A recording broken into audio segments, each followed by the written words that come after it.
Greetings, future fossils. This is Michael Garfield, welcoming you to episode 136 of the podcast that explores our place in time. Those of you who've spent any time digging around on my Patreon know that I have published a talk I held with trauma therapist Sasha Ravi of Innate Path in Denver, held at the Body Hacking Convention in Austin a couple years ago. And this was a conversation about consciousness hacking and psychedelic therapy and where we are as a civilization right now and the need for this kind of work on a scale that is just unprecedented in human history right now as we fumble our way through this profound transition from one social and psychological order into another. Recently, I met Alyssa Gursky, who works for Saj in Denver, and invited her to be on the show because her work with specifically ketamine and cannabis therapy, as well as art therapy and combinations thereof, I found to be really inspiring. The way that she talks and thinks and lives the spirit of this form of service, and the way that she's able to articulate joyfully her contributions and her participation to this process as it unfolds on our planet right now. So I'm really excited to share this conversation with you, and in large part because it goes places that I've never really heard other conversations about psychedelics or art go, namely into our evolutionary challenge to find new language, to seek a new expressive syntax for the kinds of experiences that we're having, the kinds of experiences that are necessary to communicate to one another and to express from our souls at this point. And so this is a really warm, personal, intimate, vulnerable, and confessional conversation. And I really got a lot out of it, and I'm honored and humbled that I can share this with you today. But first, I want to thank all 150-some Patreon supporters, people that are helping me keep this show independent and ad-free and as freaky as I want it to be, people that are helping me continue to find the time to even do this podcast amidst the competing responsibilities of my work for the Santa Fe Institute and my work as a father, including Yasmin and Joel Elias, new Patreon supporters, and the 156 or so others that continue to chip in a couple bucks a month. I've recently restructured my Patreon rewards tiers because I wanted more of what I'm doing available to more people without the whiff of classism or the notion that what I express from my heart and the work that I've been striving to give freely of myself now for like 15 years can continue to do so unobstructedly. So if you want to head on over to patreon.com/Michael Garfield, and you'll find a ton of cool stuff up there for free now and more stuff than ever available to the lowest two tiers of support. And if you find that the show has been helpful to you and you want to help me keep doing it, then consider signing on as a supporter. We're going to be talking about some really cool stuff in the Future Fossils Book Club this month. Jeff Vandermeer's extraordinary bio-apocalyptic novel, Born, which is just a remarkable, bizarre work of fiction. And other really cool stuff coming up soon. New music and more. Anyway, even if you don't have the resources to support this show, I just want you to know that I'm immensely grateful for your listening, for your subscriptions, for those of you who have been sharing this podcast on social media or leaving reviews on Apple Podcasts, helping other people find these conversations, which I do deeply and sincerely believe are of benefit to people that we still haven't met. And I hope to bring those people into the conversation, to bring them into the daily discussions we're having on the Facebook group, and to hear from you all, futurefossilspodcast@gmail.com. And with that, I'll shut up and I'll let you enjoy this totally fabulous conversation with psychedelic therapist, art therapist, Alyssa Gursky. I hope you love her as much as I do. And thanks again. And tune in a couple weeks for a delicious conversation with travel writer Rolf Potts, one that I've been really excited to get out on the show now for a long, long time. Paz y Amor.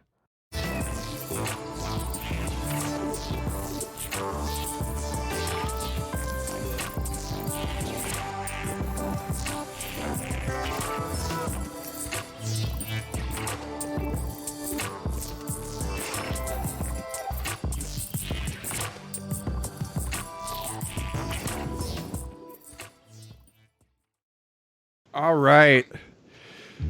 Well, shall we then? Yeah, let's hit it.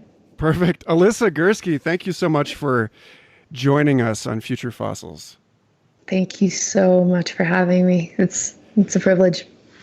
Well, it's a really good time to have you today, just in terms of the poetry of life, because I just this morning had a conversation about somebody I really love and care about, who's been going through some extraordinary hardship for years and years and years. And this question of whether it can be boiled down to life circumstance, or, people have been trying to get him into, therapy, or, to be diagnosed for years, and he's just not interested. And I think that there's this whole thing around blame, like the hardship of thinking that there's something wrong with yourself. But, today was the first day that I was like, really, I've never wanted to problematize this situation, but I want you to consider the possibility that you just need to go into a clinic and have yourself shot up with ketamine a few times. And so I'm really glad. This generation's penicillin. I'm telling you, it's going to become this generation's penicillin. Yeah. So I'm really, I think it might be. And so I think, this is a really important time to talk about your work in psychedelic therapy, and in art therapy, and in psychedelic art therapy, and in harm reduction, and all of these things, because 2020 is bonkers. And it's already very clear that the work that you're doing is extremely important, and is going to just continue to be more and more important and more accepted, I think, as the year and the years go on. So where should we start? I'd love to know kind of, you got a master's at Naropa, right? So maybe, is that the right place to start with you? Like to talk about how you got into this practice? Totally. Yeah. I love talking about how I got into this practice, because I want any of your listeners and anybody to know that it is not too hard to get involved in this work right now. And we really are on the very beginning of the psychedelic renaissance, like this next round of the psychedelic renaissance. So that would be a great place to start. Cool. So how did I get into the field of psychedelic psychotherapy? Yeah. Is that Totally. So I was 17 and had a really, really powerful psychedelic experience. I was dealing with pretty severe depression at that age. I was living, just outside of New York City. I was having a really hard time finding myself or understanding my place in the world. And I had a really powerful experience with psilocybin, and decided that I was going to Google, do people use this in therapy? Because that was super therapeutic. Felt my body for the first time, meditated for the first time. And I've been a really serious meditation practitioner since that experience. So I looked up psychedelics and therapy, and I found out about MAPS. And I was pretty unhappy with the undergraduate school that I had started. So I took a really big leap of faith and moved out to Boulder a couple days before my 19th birthday, and finished up my undergraduate at Naropa and went right into my master's. And concurrently, while I was pursuing my education, I reached out to Rick Doblin and said, I want to, like thousands of other people do, I want to get involved. How do I do it? And there must have been 10 shooting stars over my head in that moment, because he answered me within an hour. And he put me in touch with the PI, Marcela Otalora, who she is one of the principal investigators and trainers for MAPS's MDMA study, training, such a powerhouse. And Sarah Gale, who is a psychedelic therapist and currently the director of the Zendo Project, which is MAPS's, I guess, their child company. MAPS is their parent company. So the Zendo Project, who does harm reduction at various festivals, including Lightning in a Bottle, Burning Man, things like that. So I was like 19 and met Sarah and Marcela, and they just saw the fire in my eyes and kind of took me under their wings. And I've just been really devoted to cultivating community around psychedelic therapy for the last 5 or 6 years now. And it's really just been consistently showing up, learning, expressing interest, and being really vocal about my interest in psychedelic therapy and my own healing with it. And yeah, it really was a straight shot for me. So is it too personal to get into the actual benefit that it had in your life and like the proof of principle, like why the fire lit in your eyes? And like, I mean, you know, we kind of started at, in a way, in like Act 2 there. Yeah, totally. Yeah, I would absolutely love to talk about that. So I think that my early psychedelic experiences showed me that I was something outside of depression.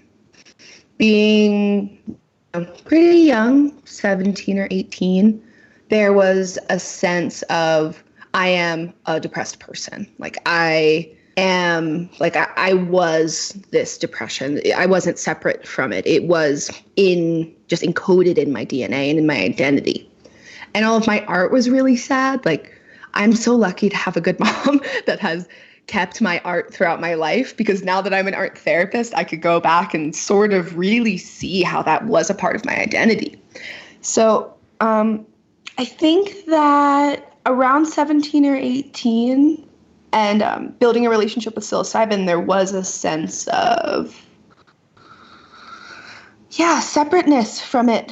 And finding Buddhism around that time helped me build a sort of framework for how to build relationships with it in ordinary states.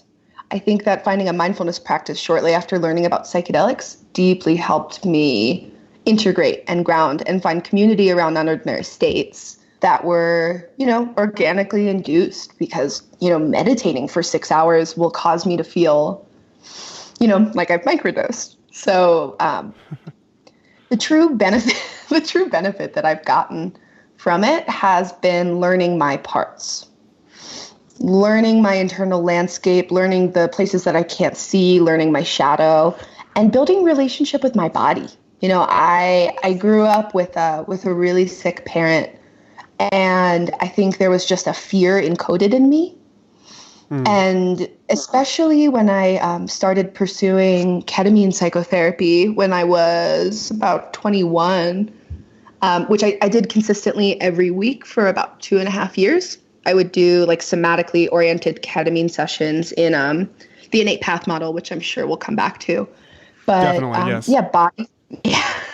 Body-centered psychotherapy, being able to be in a non-ordinary state and having somebody help me find sensation in my body and learning my body and trusting my body has dramatically changed. Normally, traditionally, I'm a bit of an awkward person, but it used to be like deep social anxiety. Like looking people in the eyes was impossible for me. And ketamine therapy really helped me learn that not only is the world safe, like the world isn't this awful place that's about to leave me, but that my body is also safe. That like I can feel safe in my body, I can feel safe in relationship, I can trust people. But growing up with like a deep fear, I never knew how to be fully in relationship. I was either half in or half out, because my nervous system and my body on some level is like, I don't know if this person's gonna die. Like growing up with a sick parent is so hard on a developing psyche, because it's like the people that you look to, like as children, in addition to being a trained psychedelic therapist, right now I'm a child art therapist, which is the most psychedelic thing I've ever done, to be honest. But learning Mr. Rogers by day and Anne Shulgin by night.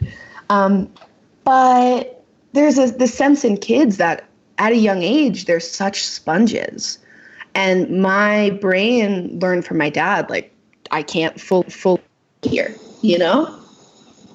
So, yeah, for me, especially the extensive journey into ketamine therapy helped me find the narratives that I had around relationship and really start to really reparent myself. To be honest with you, it helped me find a lot of wounded parts of myself and reparent myself. And it was like not high doses of ketamine, consistently showing up with the same person every week and feeling uncomfortable, you know? Like I was trained in the model of ketamine or psychedelics, you know, including cannabis, are adjuncts to therapy. But the relationship is the healing part. And there are some models that really do say that, you know, you can give somebody MDMA and let them have a self-guided journey. Like the inner healer does the healing. But I think there's also a lot of merit to the non-ordinary state can help you get out of your rational mind and into something deeper. But the relationship is really the healing part. So, yeah, I got a lot to say about that. I'd like to go a little deeper into when you talk about your relationship. Obviously, there's the relationship with the clinician, but there's also the relationship with your body. So I'm really curious because I think my understanding is, okay, a little context for listeners, you know, your boss, Sasha Ravi, is actually my former roommate in Austin, Texas. And even before that, you know, I met him at the MAPS. I met him actually at a MAPS fundraiser. I was playing music at the home of Aubrey Marcus in Austin. And we hit it off there when for the first time I got to see videos of some of the MDMA sessions and like watched someone wake up from their trauma, you know, like come to terms with that. And it was really powerful. And a really beautiful event. And you know, then the next time I saw Saj was at the MAPS conference in 2017. And he told me at that point that he had started using some of my music in the clinical playlists for the MDMA trials. And so like, that's like one of the, I mean, you know, that's sort of off to the side. It's like almost not even like relevant to this conversation, but it is a point of intense personal pride that he found my music worthwhile for this. And that it has been a part of this process for people. But so anyway, like, you know, that's how I know about the kind of work that you're doing is through Saj. Yeah. And we had a conversation that I'll link to in the show notes at the body hacking conference in Austin in 2018 about the intense need, you know, that we're kind of to live through so much change. And this is a topic for maybe a little bit later in the conversation when we can get a little bigger and more abstract, but like that there is this sense now in which we're kind of processing not just personal, but also collective traumas. And that it seems like, you know, you are coming up into your work, at a time now where this stuff is extremely important on the level of the entire human civilization, and not just, you know, people who were abused as children or had to live through intense personal hardship while they were growing up, or, you know, are military veterans or whatever.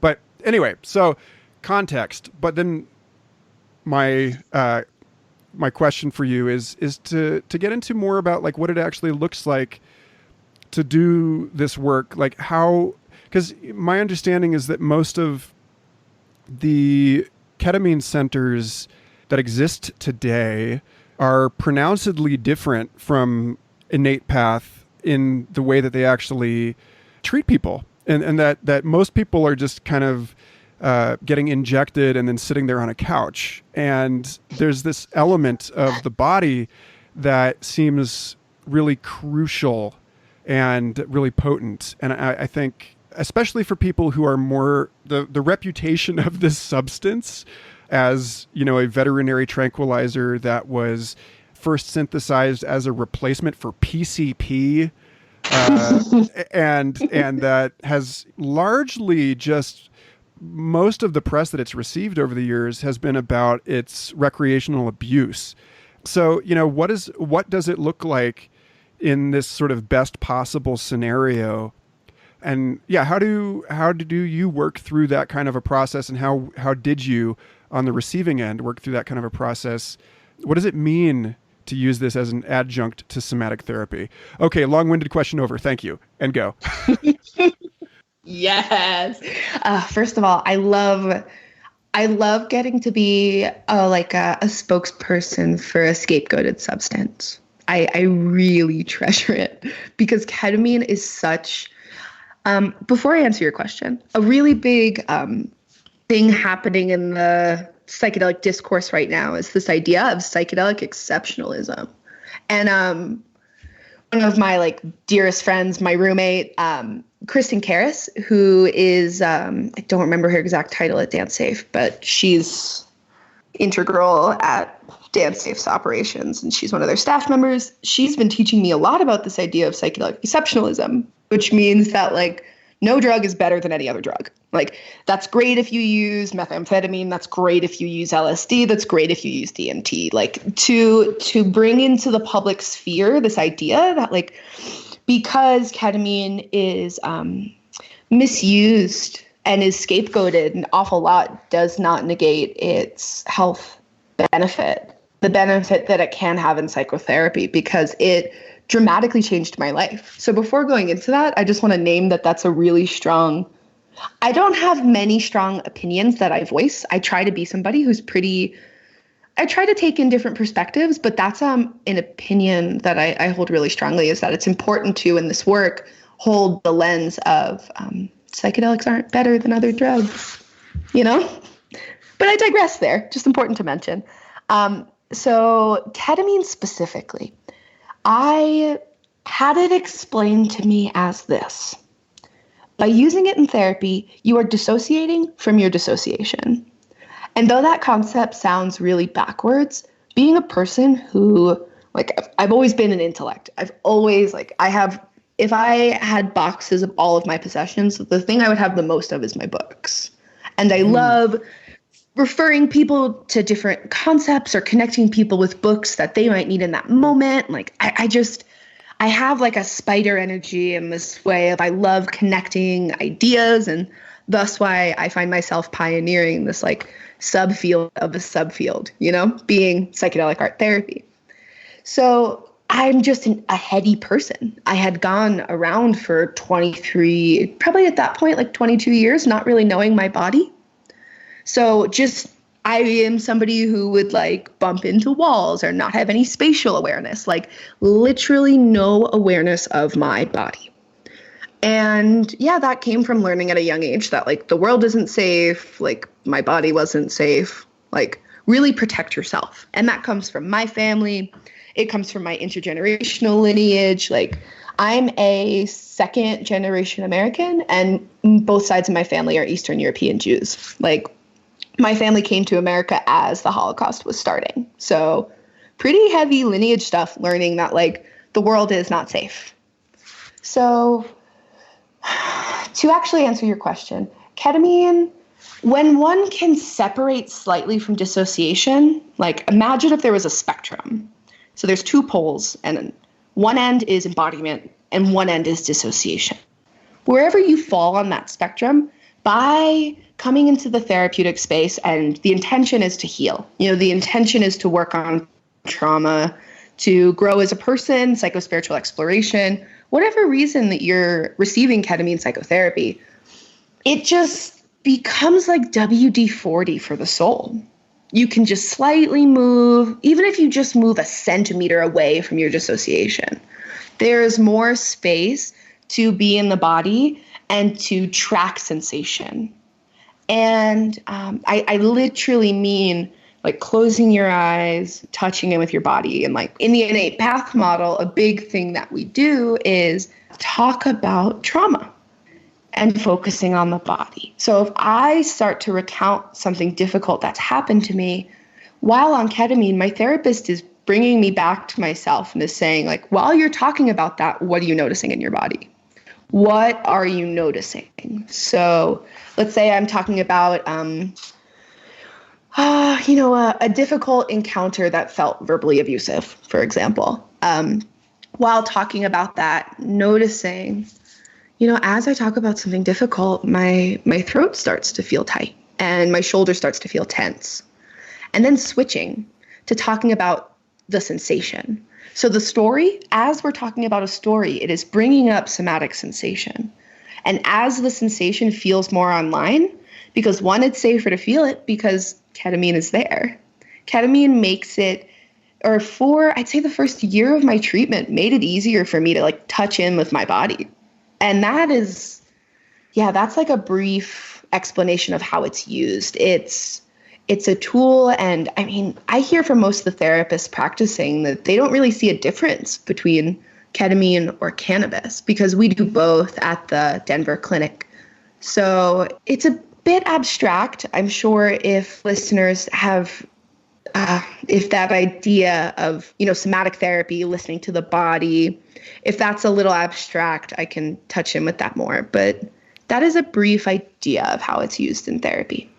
Well, okay, so, I know that with MDMA therapy, one of the big things is that the effect of the substance allows someone to take a position with respect to traumatic memories, that they're able to stand in regard to those memories in a place of compassion for their younger self, for, totally. The abuser that they may, or the other parties involved in that experience. And something similar seems like it's going on with ketamine. I'm kind of surprised to hear that it's seen as somewhat interchangeable with cannabis, because my understanding is that the neurochemical effects of cannabis and ketamine are very different. Like that cannabis tends to catalyze neuronal apoptosis. That it helps the brain shed the cells that are sort of clogging it, whereas ketamine stimulates the growth of new neural connections and also downregulates the amygdala, so that there's this thing that is really commonly reported in like Arrowhead stuff, like the literature around this experience of people being able to, it's similar somewhat to the MDMA in that people are able to sit with something that would ordinarily be very uncomfortable or would induce fear and regard it with curiosity rather than disgust or repulsion or dread. And so I'm curious, once the feeling is identified in the body, like, and it's noticed, then what? I mean, like movement is involved, or like how does this work? And then how is this related to the way that this is processed in like a cannabis context? This highlights this is a point that I think about all the time. So I'm really glad that we're diving into the minutia of this. So once a person, so I'm just going to speak from my personal experience as a client rather than as a practitioner for this, because I feel that I can speak to, the client perspective a lot more. Cool. Okay. Once the feeling is located in the body and you're in a non-ordinary state, how to explain it? Movement starts happening on an unconscious level. So like, for example, if I'm working through a stressful situation, the body can start shaking, but I'm not consciously doing it. In the lineage of somatic therapy, there's this belief that we are animalistic. The body has a natural rhythm of how it processes through stress and traumatic events. But our society doesn't teach us that and doesn't leave space for that, really. So I don't know if you're a part of the ecstatic dance community at all, but there's a big emphasis that I've learned through ecstatic dance that shaking is really healthy. Even thinking about a dog when he goes from outside to inside, that brief shake that animals do is really healthy. So that is a big way that the nervous system processes through things, through movement, sometimes through tears, sometimes through yelling. That is, it feels really mystical that, you're just talking, you find something in the body, and then the body starts doing something unconsciously. But it is a really big relationship of trust. It's a really big relationship of trusting your body, trusting your own inner healer, which is really similar to the message that the MAPS study gives out. But, I've worked on the MAPS study both in Boulder and in Fort Collins as a night attendant for about 4 years now. And it's been a huge privilege because people finish their clinical days. So they finish 8-hour-long therapy sessions. And then I get to hang out with them overnight and just make sure that they're safe. And my job is just to be like a professional friend at that point, to listen, not provide therapeutic services, but just to hang out and hear about how the day went. And a big thing that I've learned from the MAPS model is that it's biochemical. So what the MDMA study right now, which I don't know if you saw, expanded access just got officially approved, which means that sites are going to be able to actually start practicing. So really, really proud of all of the hard work that everyone at MAPS has been doing, because this is a huge victory for MDMA. Biochemical, meaning that they're a bit therapy agnostic, as Saj says, meaning you can use a modality with it. It's mostly non-directive, meaning that the client's process leads the way. But the idea is exactly what you were talking about with the amygdala and being able to deal with certain processes differently. That our modality at Innate Path is a lot more centered around the body. And like I was saying, that process of listening to the body and working through. So our idea is way more centered in relationship is healing, and that the body needs space to process through the junk that's filling it up. All of this unresolved stress and trauma that we hold in our bodies is just waiting there. And that has been the most potent thing that I've learned through the healing, is that I have more energy than I did when I was a kid.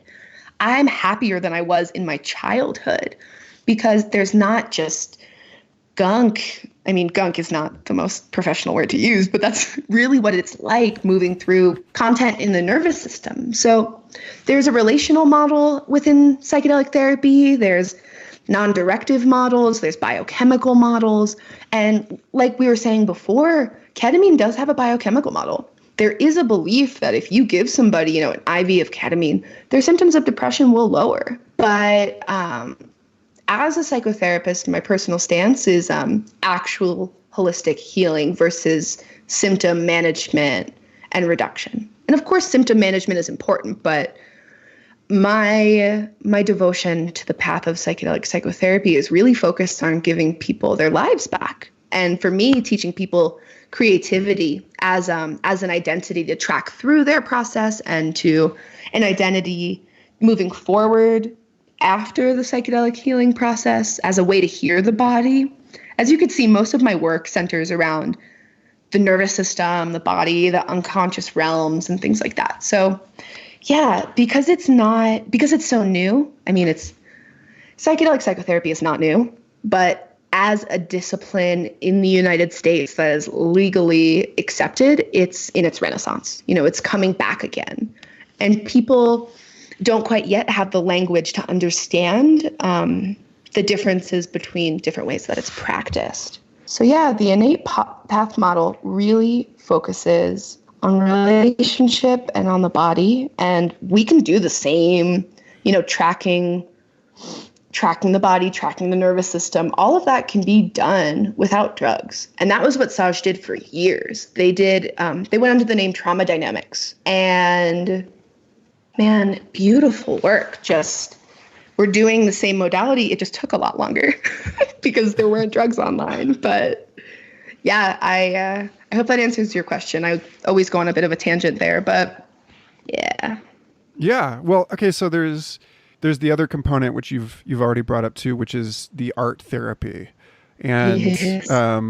Is it a similar kind of process with that where you're just allowing? So like, for example, and I actually posted about this on Facebook, being a father, taking on a full-time job, moving across the country, shouldering an enormous amount of new responsibility in my life. I feel like over the last couple of years, I kind of I lost touch with this part of myself that was really core to my, my own creative expression and like specifically being an artist. I mean, specifically being a musician, being a, a singer and a guitarist. And last night the dam just burst and I wrote my first new song in like 3 or 4 years.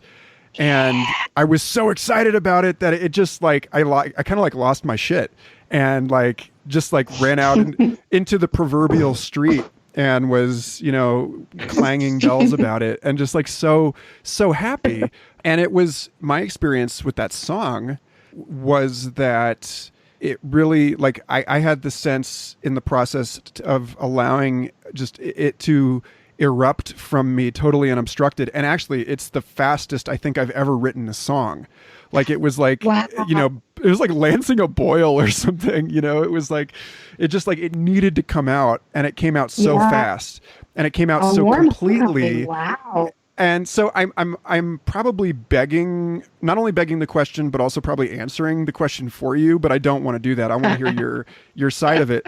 Because my sense is that the art therapy is very similar to the somatic therapy in terms of just allowing whatever happens to come out and to really stand out of its way, or to be the way, to form an open gate for this thing to arise and emerge through you.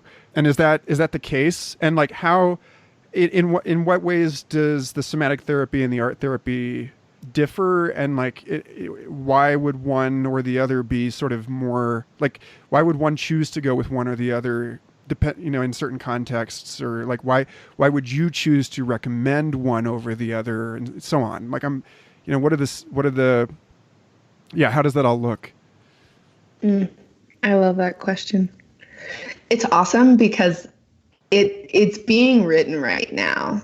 So it is so open, and it's both the most exhilarating and anxiety provoking thing because I talk about this with Alex Gray a lot. He's one of my mentors and I have so much love for that man.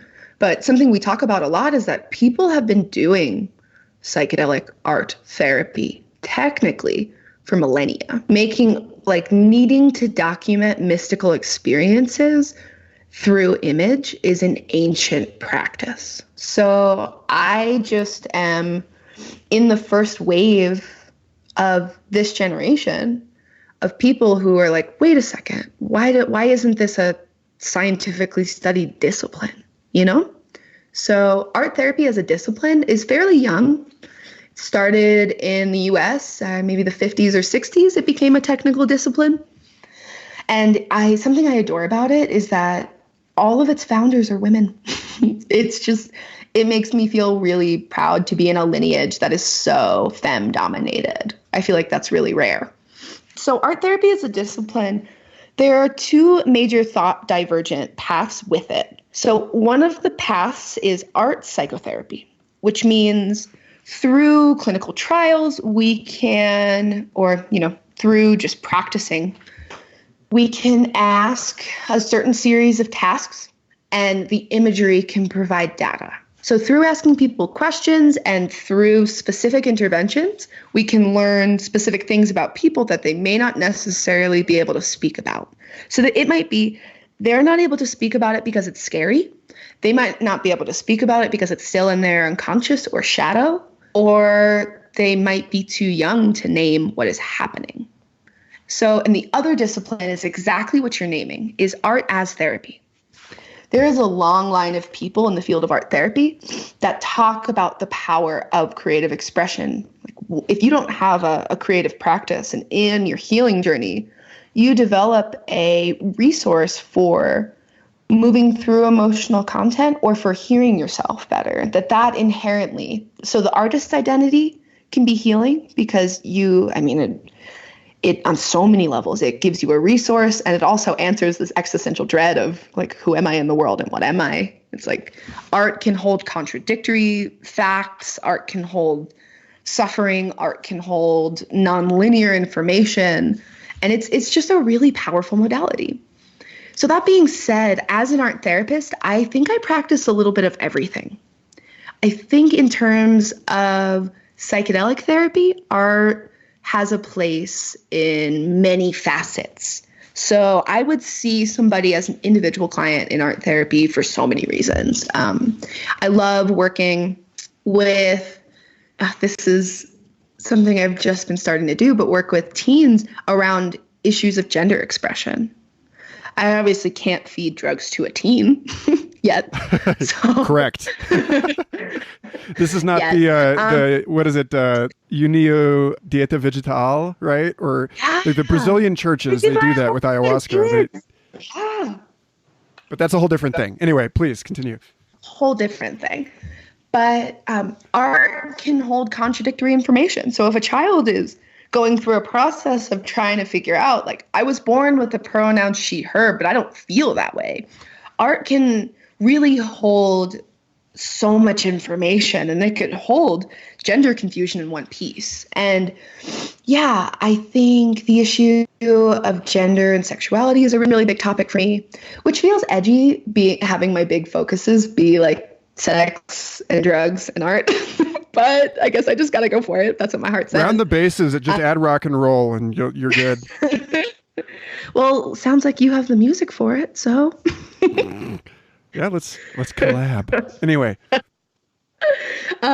So I think for me, I can see people with the individual modalities, and some adults might feel more comfortable, like a 101 to the unconscious with art. My whole big sentiment with why psychedelics and art therapy synergize really well is because art helps us create the map of our psyche. It's how we can learn ourselves, like whatever symbols are coming through you, whether it's like repetitive pattern. A well-trained art therapist can help you understand what that pattern means to you, what message is your psyche sending you through image. That is my philosophy on it, is all of the art is our psyche communicating. And it could be communicating from a personal level, from a collective level. And once we can build relationship with symbols, we really can start to hear our inner voice better. And for people who are dealing with anxiety, depression, trauma is my big area of focus. I've been really I've spent the last 6 years of my professional career really focused on trauma-informed care. And I think that the whole process of moving through trauma is a hero's journey, and art helps document that hero's journey. So, yeah, I forgot where I was going with that. Let's talk a little bit more about the archetypal part of this, because that's really curious, because that's where we kind of get out of not out of, but that's where we can link the concrete sort of praxis of this to your cosmology. And I'm really curious how you understand that kind of Jungian dimension, and what that suggests in terms of, what healing actually is from a sort of more cosmic and evolutionary framing. Yes. I love that question. Wow. Oh my God, there's so many directions to go with that. So I'm so excited. Ask it to me in a simpler way, because there's so many ways I can go with that. So how do you understand archetypes in relationship to the individual? And what do you think is actually going on when someone is expressing them repeatedly through this praxis of unobstructed expression?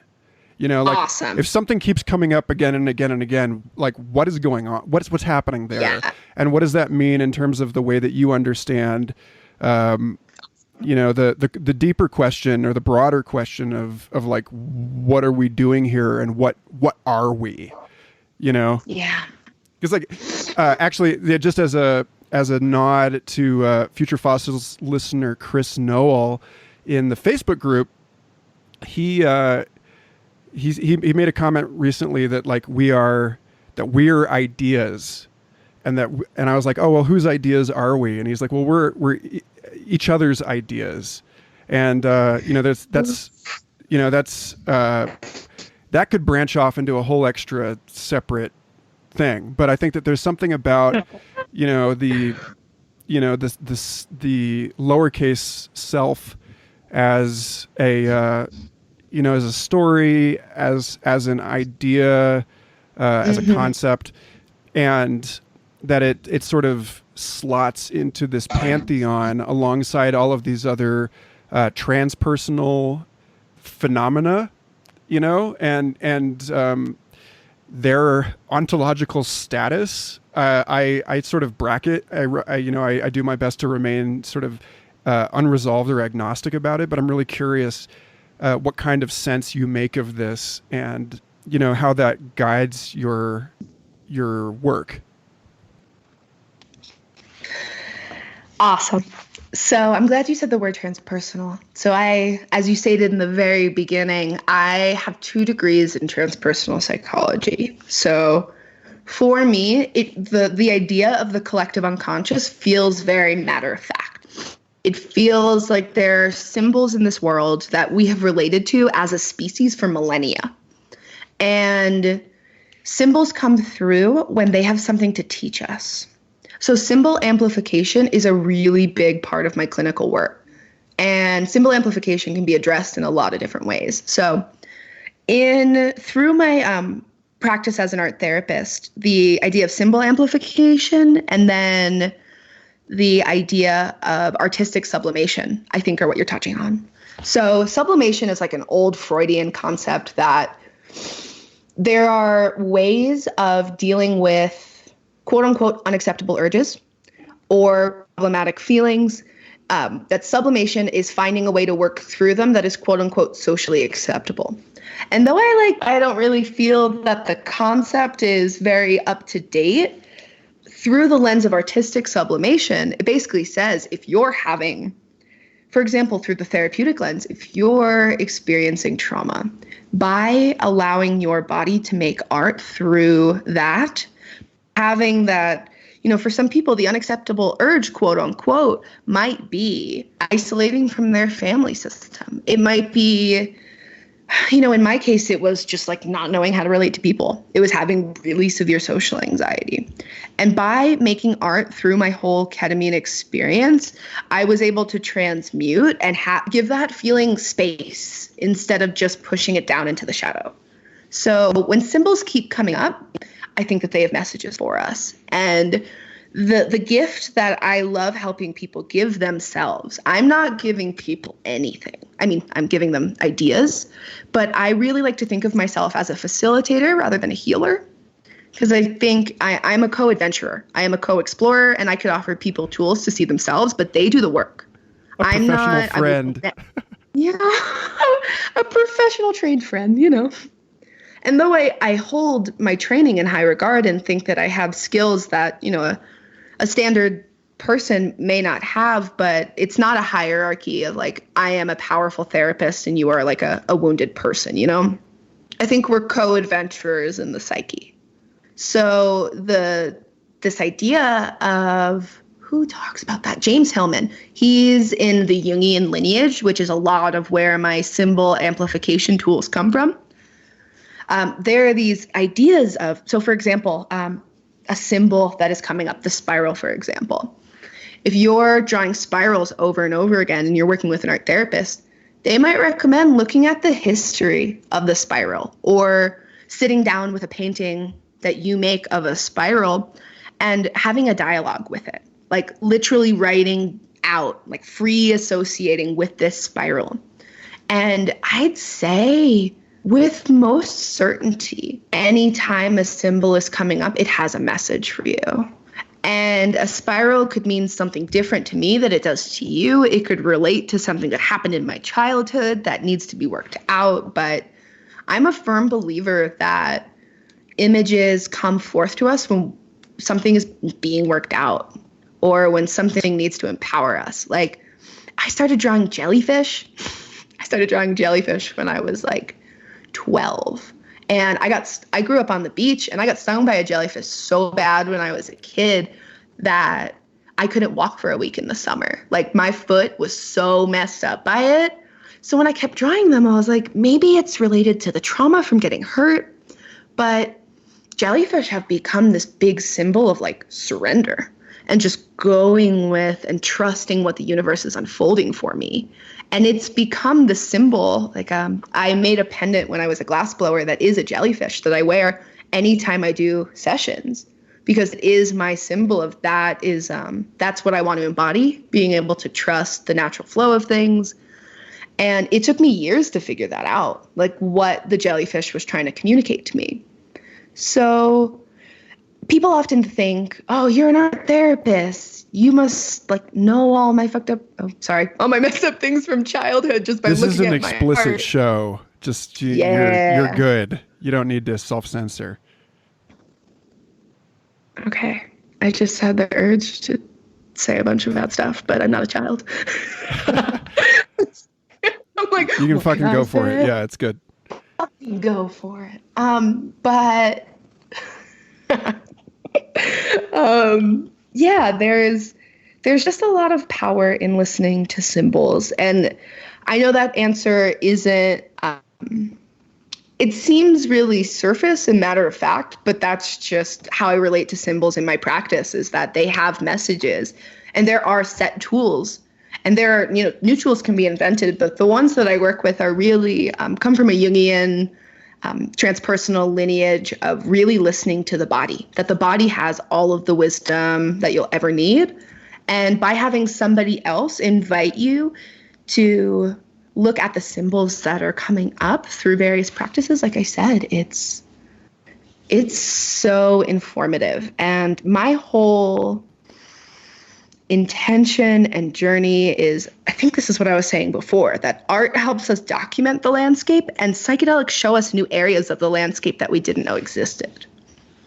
So by seeing those new areas of the landscape and documenting them, just like continuing the process of individuation, to, call on Jung again, this idea that the shadow doesn't always have to be in the shadow, that there are parts of us welcome that we may not necessarily feel completely comfortable with. There may be pieces, like really wounded parts from childhood, that are really suffering. And through the practice of creative expression, they get to have space. And the cool thing is that I tell clients this all the time: put it in a sketchbook, because you can close a book.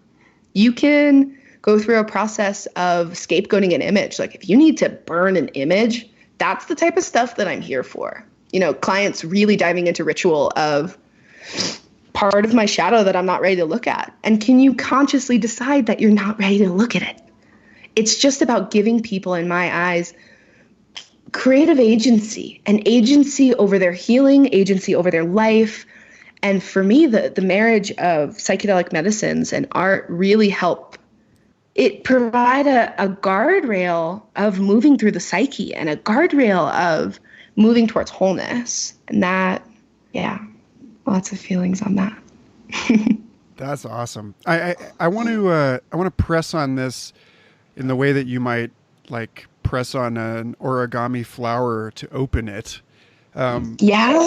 This question of, when you talk about symbols arising to communicate something, this is sort of a challenge, but I hope that you will take it as a playful challenge. Where do you think the symbols are coming from? Like, where are they located? Because it seems to me like this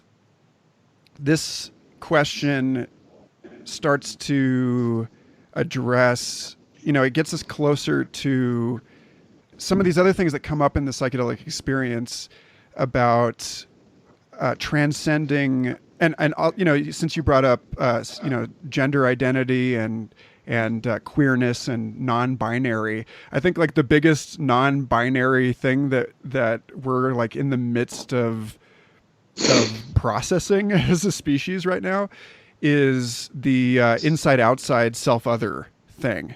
Yeah. And like that we are groping for the language with which to communicate how we need a new syntax to express a new set of spatiotemporal relationships that are adequate to the experiences that we're having, that are like Margaret Wertheim wrote a book about this, The Pearly Gates of Cyberspace, A History of Space from Dante to the Internet. Now, this is a book that was written in the 90s, but, she's talking about how, like, we used to regard our, we lived in, like, shells, like in these, like, sort of crystalline spheres that we thought the planets were sort of rolling along these spheres. And then in the modern age, we opened up into this kind of H.P. Lovecraft Cartesian infinity, right? Like that suddenly it was an important evolutionary move to decenter ourselves and to erupt from the embeddedness in these epicycles and these this sort of layered cosmology. But now I think we're back at a point where our embeddedness in the electronic surround, in the way that we are shaped by and immersed in this intense and just like bottomless media environment where there's like we're living inside a hypertext again. And so there's a sense in which I think that that 2020, my friends and I have been talking about this here in Santa Fe, like 2020 seems very clearly to be the moment at which it is obvious to us that the science fiction fruition is the enunciation of like high fantasy, that like we're actually we're back in some sense. Like the future is we're living in a like a dark age. And that the dark age, however, was the age where these really rich and meaningful cosmologies, this is the soil out of which they grew, out of which hospice and the hospital grew, out of which interfaith discourse grew in Europe, at the crossroads of trade routes. And the time before the Renaissance is underappreciated historically as this time when we were there was this rich melange of cross pollinations and influences. And so so now it seems like rather than in some ways we're graduating into this nonlinear understanding that retains or revives in a Marshall McLuhan kind of sense a lot of the features of that earlier medieval cosmology, that we are embedded in a sort of n-dimensional fluid and code-determinant matrix of becoming. And that's like totally out there, but that's just my way of articulating it. You work really hard. I don't know how we're gonna put this onto an episode. Hey. Yeah, I'm just really curious how you, what you think is going on with space and time right now, and how that figures into this, and how like again, just to return to the simplest articulation of this question, like, where are the symbols coming from? I cannot believe that amazing riff circles back to that question. It makes me want to answer with 42, but I don't know.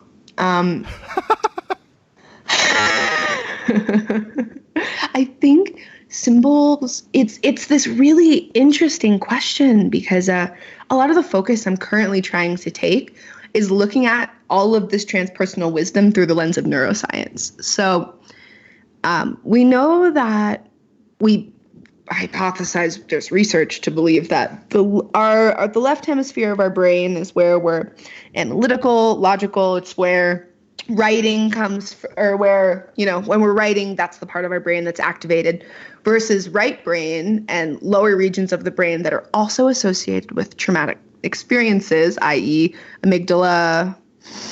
Oh God, what are the other major places in the brain? I don't want to say anything incorrect, but the old amygdala, we know that one. But anyways, the region in the brain where images come from are nonverbal. So it's this really interesting question of, it's inherently a nonverbal space. So when people have no relationship with artistic expression, I love doing this thing called art speed dating. And it's an event that I love hosting. And I learned about it while I was studying art therapy. So basically letting people try different art materials and moving through them just by feeling. So it's time and time again, when I introduce people to new art materials, it's not think about what you want to draw. It's what's naturally arising. So inherently, I'd say I've been studying art therapy for 6 years now. It is just from this non-verbal cosmic well of information. It's a nonverbal space. And having a relationship with the Chapel of Sacred Mirrors out in New York, a plug, they are currently building the first art church. They're building Entheon, which it's been such a privilege to watch it grow over the last few years. But being around visionary artists and hearing that, there's this divine download, like it either is coming up from the earth or in through the crown, that symbols sort of just come to you, or you can work with them consciously, but that there is just a well that we have to produce from, that there is. That doesn't really answer your question, besides the fact that neuroscience agrees, the transpersonal agrees, that there is a portion of the psyche that is in all of us and is nonverbal. And it just is that in its isness. And you can poke harder, and I'm into digging into that more. But from what I've seen time and time again, it really is. It's nonverbal, which makes it ineffable, which makes it hard to be like, there's no exact center in my core or in my limbs that the creative expression comes from, because it feels so energetic. It feels so based in something bigger than myself. But it's like asking where is consciousness in the body? The discourse of where, if there's DMT in the body, where does it live? For a while, people thought that DMT is in the pineal gland. There's plenty of theories on that. And I remember when I was witnessing someone in my life get really into the Wim Hof method, that then there was this idea that DMT might actually be in the lungs. And that to say that creativity comes from one specific place, I would feel concerned that it may limit the possibility that it comes from both everything and nothing, that it comes from an ineffable space that is just a part of being alive. Because sometimes music makes me want to make art and symbols come through. Sometimes it's, being at an art museum all day. Sometimes it's being sad. Sometimes it's being really happy. Sometimes it's sensual. Sometimes it's, whatever emotion is. I'm typically the type of person that if I'm going somewhere, my bag is full of art supplies. And I think I might be a good person to go into non-ordinary states with for that reason, that I always have things. I think I always love to play and to be with sensory experience. And that, I saw an Alan Watts quote about that recently, that the purpose of being alive is to experience, and that it can be as simple as that. And by casting a wide net, it leaves more space. Just in my mind, it leaves more space for greater possibility. It leaves more space for creativity to be present in everything, you know? I made that really transpersonal. I'll take it. Yeah, you know, you keep talking about the well. It's the I Ching hexagram 48, the well, which is like, okay, so there is this like pre-verbal, non-verbal sense about it, but it's also it has been identified, you know, and much like Terence McKenna had, you know, this badge about how psilocybin had enabled him to talk about things that were supposedly impossible to talk about.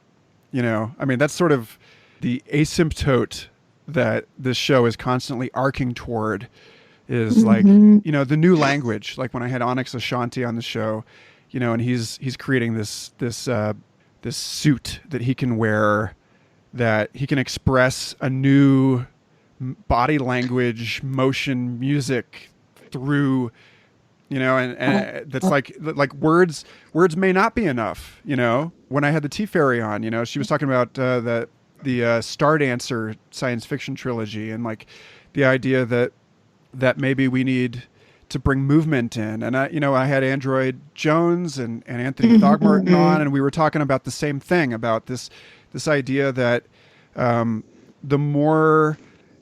closer we approach our technologies, the closer they approach us, you know, the more finely we are able to resolve our coevolutionary dance. Then I was thinking about, I read this article earlier, last night actually, that they said that everybody assumes that maybe you've heard this, the body temperature is 98.6. Like that's the human body temperature. Well, it turns out that over the last century, that has changed. It's actually gone down. That the average human body temperature it's a little different for men and for women, but it's like gone down something like between half a point and a point. You know, so it's like 90. It's closer to 98 degrees now, so I like immediately I like ran into the bathroom and like got the thermometer, and I was like, oh yeah, 98.1. And one of the things that they were like, well, you know, we're collecting better data about this. We're not just assuming that it's 98.6, you know, and like as we're able to track our biometric data more and more routinely, then certain things like this, like you were saying, the shadow doesn't have to stay in the shadow. Like we're going to start noticing that a lot of our assumptions are not these like static fixtures of our lives, you know, but are in fact in motion. And so the question is, why is it that the human body temperature has gone down over the last century? And one of the answers was that it may be because the body was normally running hotter because we were dealing with more infections. And another answer was that the body was hotter because it was having to work harder to maintain itself metabolically, because now we have climate control. It's like all over the world that we have air conditioning and heating. And so we have regulated our climate so much that the body isn't having to strive as much. And the question of our sedentary lifestyles and the fact that we are like literally cooling down, I don't know whether that's ominous or what, but I think it's an interesting thing about this, and about like what it means to, you know, to move and to process and to metabolize, and, you know, what is the appropriate amount of motion and throughput and flow for a human body at the scale that we exist. You know, like obviously, like if you were the size of a whale, your metabolism would be comparably slower. There's that whole like Jeffrey West thing with the whale and the mouse, and every mammal has roughly a billion and a half heartbeats over the course of its life. And it's just about body size and vascularization and so on. So at any rate, this, like, there's that whole chunk of it, that kernel about like how things are changing. And, you know, I've been sitting on this, literally sitting here trying to move, like mute the mic and like move a little bit while you're speaking, you know, and just like remain fluid, so that I'm not just a talking head in this conversation. But you know, all of this sort of slots into this, for me, at the place where this question of how the measured decline in human body temperature may have something to do with the epidemic of chronic depression that we're facing as a species right now, and the need for somatic therapies, and the need to get people back up, and why I am so excited at the prospect of erupting, like breaching into this new spatial understanding where we communicate through not just the, you know, sitting at a desk all day. Because frankly, like, I think that's been the single hardest thing for me since taking on my new job like a year and a half ago, was being pinned to the desk. And I am like, when do I get to dance my social media job? You know, like when can I make the, you know, like what I was talking about with Anthony Thogmartin, like with the Mimu gloves, you know, that like the musical controller gloves that were co-designed or like are like being touted around by Image and Heap, you know, that like, when can you dance the music that you want to play? You know, when can we start to express ourselves? When can the somatic therapy and the art therapy really become the same thing? And when can it become so woven into the fabric of our lives that it's not just us sitting on Skype, speaking to one another, sitting in a chair, but like, you know, like we're at a point where I think, you know, and this is the banner I've been carrying for my entire adult life, is that like we're at the cusp of this major evolutionary transition, like the evolutionary transition from individual cells to multicellular organisms, where it's becoming increasingly clear that the language that we have is insufficient. But I do not believe that language, more broadly understood in like a Diana Reed Slattery xenolinguistics sense, is insufficient. And she talks about this too, about how when she's way overdue on this show, and I'm gonna get her on as soon as I possibly can. But she talks about this in her book a lot, about how when she is operating in her psychonautic praxis, that she was, like you were saying, you know, compelled to move as she is writing. You know, that she was writhing like a snake as she was taking dictation from this mysterious other self, you know? And I think that motion and capturing it in, rather than just like black dots on a musical staff, or rather than just the QWERTY keyboard thing, but finding new ways to transcribe, to record, to capture, and to transmit. This stuff is like the challenge that we are facing as a species right now, if we are to like move forward in an integrated way. I don't know. What do you think? You just pinpointed exactly what my life is also really dedicated to. That is the purpose of art therapy in the psychedelic space. How creating art before.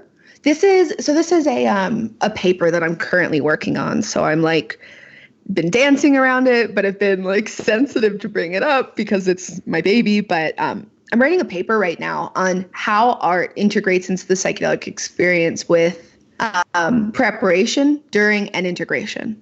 Preparation, if you make an image, I personally, and I've heard a lot in the lineage of holotropic breathwork, that images that come up before session typically can predict what will happen in a session. Like I once, before a mescaline experience, drew a heart with this ocean pouring out of it.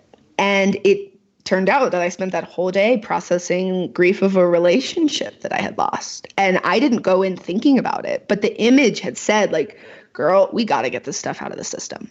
The image was directly how my body said how it planned on using the medicine. So by using image before, my body was like, this is what I'd like to get out of the way. And, the medicine plus my body did the damn thing. I didn't think about an intention. I made an image that then dictated my experience. And I feel like we can have such potent insights of an image that depicts a new way of looking at things. And something that's really important that distinguishes just using art in a psychedelic space versus art therapy is that as an art therapist, I have the language non-judgmentally and truly non-violently help somebody look at their image. One of my least favorite things is when people say to kids like, oh, drawing a tree. It's like, if I could give, actually you being a new parent, letting a human tell you what they're doing, helping them find the language to really figure out what they're making, creating space for their truth to open up instead of my analyzation of what they're doing. Do you know what I mean? There's a lot there's a lot of space there. I think there's a certain bridge. It takes this right balance of curiosity and tenacity to sit with people through suffering with medicines and help them figure out what their image is saying. Because lots of times we have wounded parts that are really unhappy with us. And helping people, I'm trying to find this one Alex Gray quote that I quote in absolutely everything. But art as the bridge, this idea that Alex and I have talked about a lot of art creates a crystallized passageway from my psyche to the image, to the outside world. Normally it's tell me about your experience. When somebody's coming out of a psychedelic state, I don't ever say to them, tell me about it. I hand them paper, show me it. Even if you write down words, being able to go from, the body, which technically would be the lower parts of the brain, to paper, you're still staying in that lower part of the brain, but the content is being welcomed into the outside world. And I think there's something really important in that bridge of giving this wisdom space on paper, or giving this suffering that people are going through space on paper instead of just having to speak about it. I think it is what you're speaking to, of that there is, through the artistic experience, it transcends words, It really, really does transcend the need for language, which, of course, we need it, but there's just something so incredibly profound about what our images are saying, Mm. So, Alyssa, this has just been an extraordinary delight for me to have this conversation with you. I want to wrap it by inviting you to... Okay, so here, these are the questions. Yes. You're in a conversation with your future self. Make of that what you will. I tend to regard the future self, if it's not evident from this conversation, as something that transcends my current understanding of self, something that includes other people and non-people, non-persons in a Donna Haraway kind of sense, something that wraps the planet and beyond. But you're in a conversation with this futurity. What do you say to it, and what do you want to hear it say to you?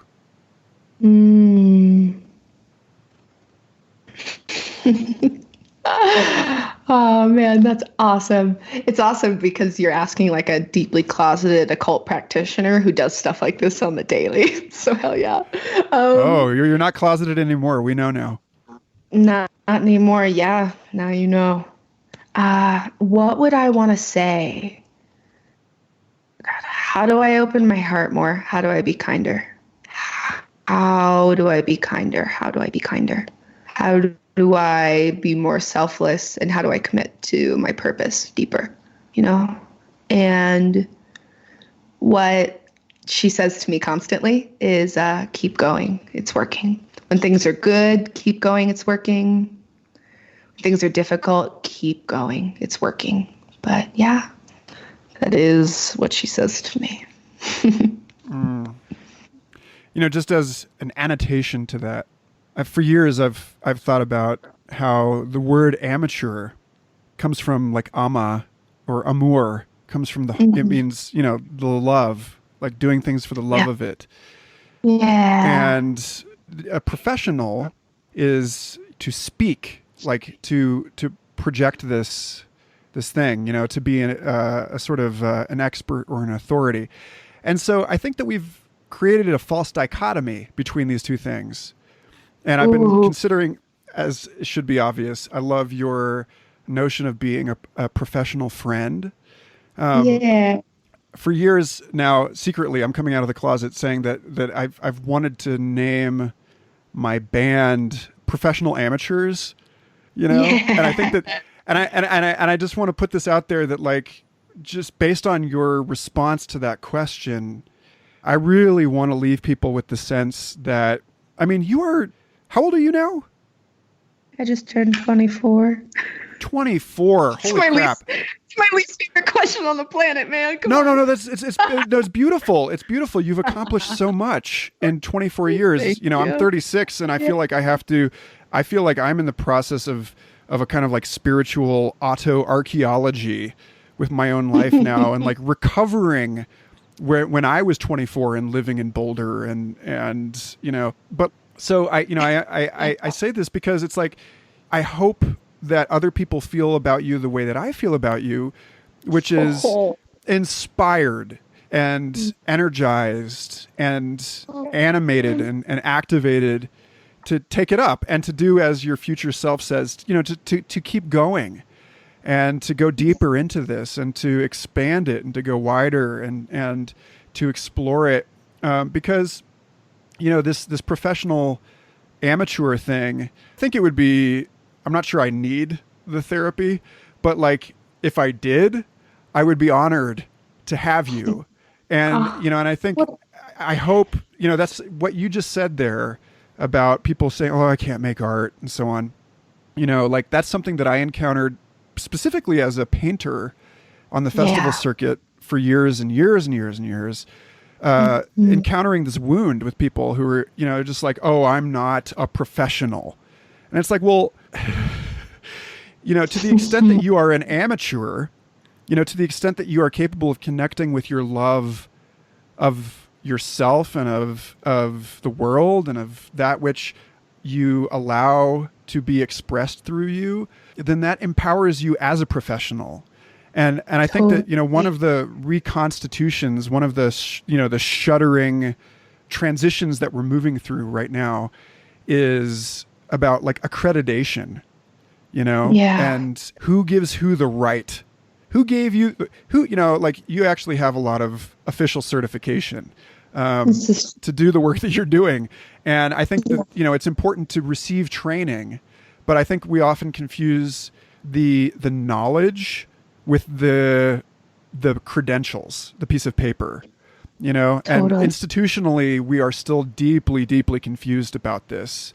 And this is something that, we're going to be working through. And I just want to encourage people, to not shrink from the radiance that you are, but rather to see it as a reflection of their own brilliance and to grab the ring and fucking go for it. If that's the energy that I brought to this podcast, I thank you for that. That's all I ever wish to bring is, my Instagram handle is mycelialis, last sentiment here. And it's been funny using this like Instagram name as a tool of manifestation, but it totally is. I was, sitting with two of my dear friends and I said, my gift is I want to nourish people. I want to be in community and I want to be a point of nourishment. And someone was like mycelium. I'm like, yes, that's exactly it. Like, I wish to just simply be the mycelium in community. I wish, mushrooms and humans are two species, kingdoms to beings that we need to be nourished by our environment. And if one person can walk away and be like, you know what? I'm actually going to give my music more attention. I'm going to give my art, my dance, these weird AI programs that I like building, please use them for good. I just do it, just do what pulls you creatively. Because what I've learned stepping into my professional shoes is that if you're passionate enough and if you are with your truth enough, that is a beacon of light and people want to flock to that. And that just, setting aside the identity of like, nobody cares about what I do, or I'm not confident enough. That is where I wish to nourish in community and in society. So yeah, that is the impact I wish to have, is just to be the mycelium, just to help nourish. Thank you, Alyssa. Yeah, of course. Thank you for having me. This was a privilege. I feel like we'd probably talk for another few hours. We probably could. Yeah, let's get you back on. Not to jinx this, but I just got an email from the MAPS people that suggests that my friend Mitch Mignano and I might actually be moving into the final step of securing responsibilities as co-producers of their rebooted official podcast. Nice. So I would love, if that does indeed come true, I would love to have you on the MAPS podcast. Yeah, that's awesome. So, yeah, I mean, I've been actively in the MAPS world for a couple of years now, so that'd be pretty right. Right. Awesome, man. Lovely to talk to you. I hope to talk to you again soon. Take care. Yeah. Thanks again for listening. Future Fossils is one of many illuminating podcasts available on the MindPod network. I recommend you trip on over there and check them all out.